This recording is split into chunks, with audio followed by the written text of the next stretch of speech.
Hello everyone, my name is Vishakha Chauhan, working as Assistant Professor in Smriti College of Pharmaceutical Education, Indore, and we are studying Drug and Cosmetic Acts 1940 and its rules 1945.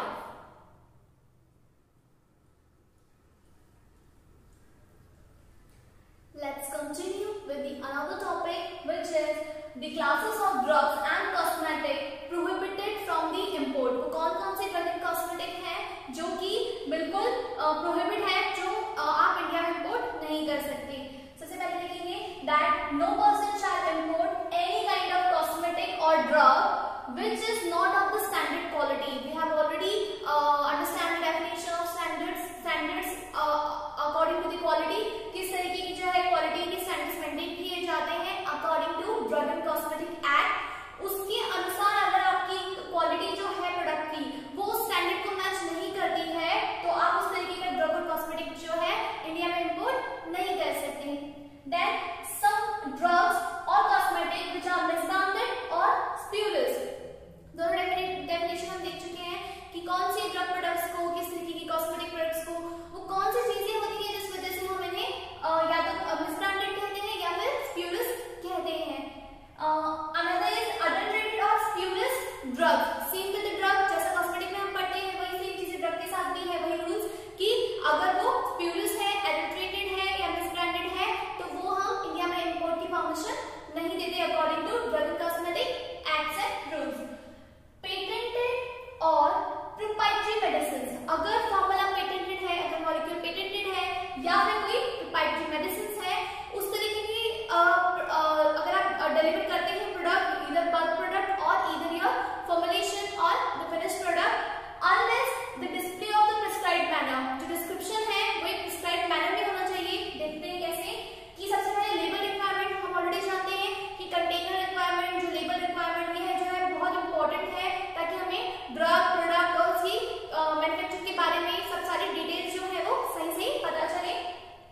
Of true formula, obviously this is for the true formula.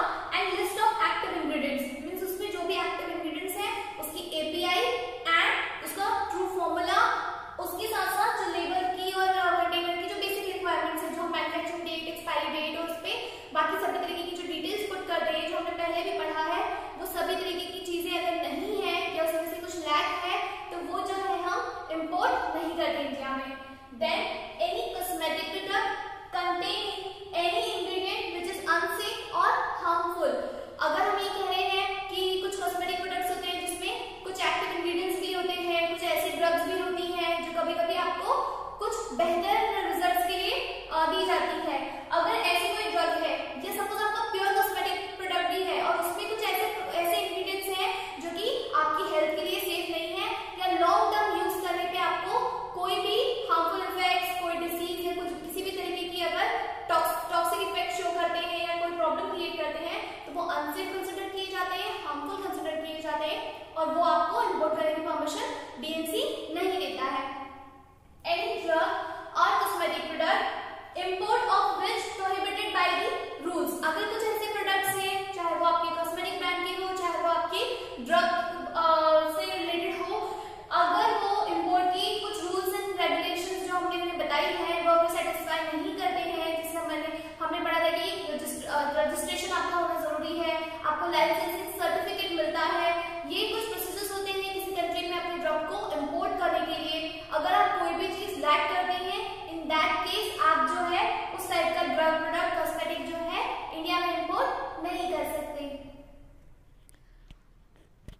अब हम देखेंगे कि किस तरीके के offences हैं जो DNC act के तहत काउंट किए जाते हैं जब हम इंपोर्ट ऑफ ड्रग्स की बात करते हैं, इंपोर्ट ऑफ कॉस्मेटिक की बात करते हैं, और किस तरीके के पेनल्टीज़ जो हैं उस पर फाइल की जाती हैं. So here you are seeing a table. The following table will show you the penalty for various offenses relating to the import of drugs. These punishments shall be in addition to any punishment that may be imposed under the provision of Sea Custom Act. तो very first offence से हम start करते हैं. अगर आप involve हैं किसी भी ऐसी ड्रग के इंपोर्ट में जो कि एडल्ट्रेटेड या स्प्यूरियस कैटेगरी की ड्रग है, या कोई भी आपके फिनिश प्रोडक्ट में कंटेंट जो है वो या तो एडल्ट्रेटेड है या फिर स्प्यूरियस कैटेगरी में आता है। अदरवाइज कुछ ऐसे कंटेंट या कुछ ऐसे इंग्रेडिएंट आपके कॉस्मेटिक प्रोडक्ट में अवेलेबल हैं जिसकी वजह से बॉडी पर किसी तरीके का अनसेफ या हार्मफुल इफेक्ट आपको मिलता है, तो ये आपका ऑफेंस में काउंट होगा। ये डीएनसी के तहत एक ऑफेंस है और इसके लिए पेनल्टी जो है, in the very first conviction you will get imprisonment up to 3 years and fine of ₹5,000। और अगर ये आप कंटिन्यू ऐसी मिस्टेक्स करते हैं तो in the subsequent conviction you will just see that punishment is double, that means fine of ₹10,000 and imprisonment of 5 years and fine of ₹10,000। The second offense is import of any drug या cosmetic other than referred above the import of which is prohibited. हमने देखा कि बहुत सारे case ऐसे हैं जिसमें हमें कुछ पर्टिकुलर ड्रग के ही इंपोर्ट करने की परमिशन है डीएनसी एक्ट की वजह से। अगर उसके अलावा हम किस तरीके का जो है इंपोर्ट करते हैं या किस तरीके का एक्सचेंज हम करते हैं इंटरस्टेट या फिर इंडिया के बाहर से इंडिया में लाने के लिए, तो वो जो है ऑफेंस में काउंट होता है। और उसमें जो पेनल्टी है, in the very first conviction you will be imprisonment up to 6 months and a fine of ₹500 you have to pay. और अगर सीवियर है तो वो आपको दोनों करने पड़ते हैं, मीन्स आपको ₹500 भी पे करना पड़ेगा और आपको 6 month की इम्प्रिजनमेंट भी होगी। और अगर सब्सिक्वेंट कन्विक्शन की बात करें, then the imprisonment up to 1 year and fine up to 1,000 और बोथ। यहाँ पर आपको 1,000 रुपये फ़ाइन है, इम्प्रिजनमेंट जो है वो 6 month से बढ़कर 1 साल हो गई है, और या दोनों भी आपको एज अ पेनल्टी करना पड़ सकता है। Now the very third and last case, but you will see here that in case of import any drug or cosmetic in contravention of any notification issued under section 10A, if section 10A के under किसी notification की वजह से कंट्रोवेंशन अगर होता है किसी drug and cosmetic के लिए, then imprisonment up to 3 years and fine up to 5,000 और बोथ। आपको जो है 5,000 रुपये पे करने पड़ सकते हैं और 3 years इम्प्रिजन में हो सकती है, दोनों भी हो सकते हैं। तो ये आपके offences related to only the import of drug हमने उसके लिए जो है ये देखे हैं।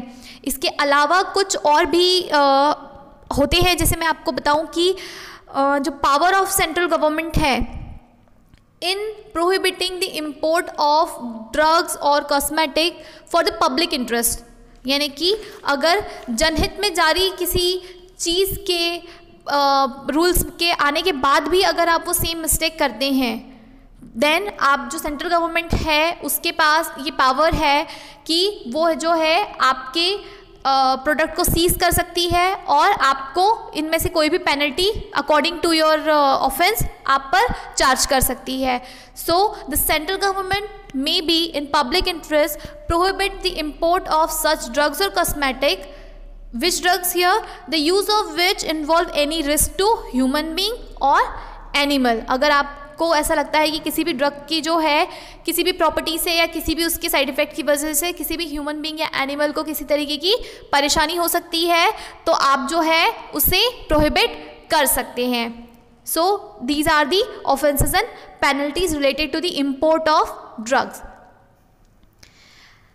The next we'll see is the schedule to act and rules। सबसे इम्पॉर्टेंट जो पार्ट है डीएनसी का वो यही है कि कौन कौन से शेड्यूल्स जो हैं वो एक्ट के लिए और रूल्स के लिए बनाए गए हैं। आज के वीडियो में हम एक्ट के लिए जो बनाए गए हैं वो देखेंगे और अगले वीडियो में मैं आपको बताऊंगी कि रूल्स के लिए जो शेड्यूल है वो किस तरीके से डिवाइड किए हुए हैं। Here you will see that there are 2 schedules to the act and 35 schedules to the rules। Act के लिए 2 रूल्स जो हैं वो हैं बनाए गए हैं और रूल्स के लिए 35 शेड्यूल्स हैं। सबसे पहला है फर्स्ट शेड्यूल एक्ट के लिए।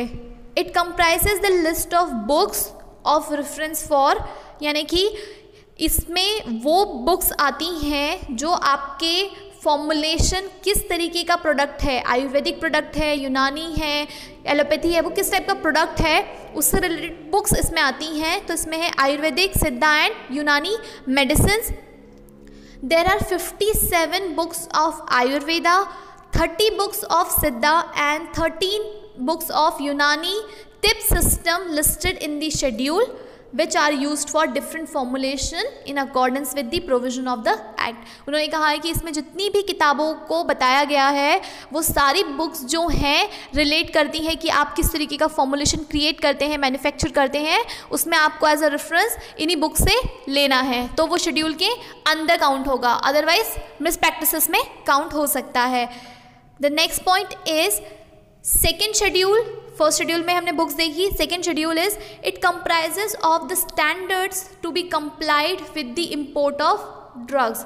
वो स्टैंडर्ड्स उसमें बताए गए हैं जो कि किसी ड्रग के इम्पोर्ट के, उनकी मैन्युफैक्चरिंग के, उनकी सेल्स, उनकी स्टॉकिंग, उनके स्टोरेज, उनके साथ होने वाले इनमें से कोई भी फंक्शन के साथ जो है आपको जो स्टैंडर्ड्स मेंटेन करते हैं, चाहे वो उसके पैकेजिंग स्टैंडर्ड्स हो, चाहे वो उसकी सेलिंग हो, चाहे वो उसकी मैन्युफैक्चरिंग स्टैंडर्ड्स हो, उस सभी तरीके के जितने भी कंप्लाइड चीज़ें हैं वो आपको इसके अकॉर्डिंग ही फॉलो करना है। ये है डीएनसी का second schedule for the act. इसके अलावा जो रूल्स के लिए है वो अब नेक्स्ट वीडियो में देखेंगे।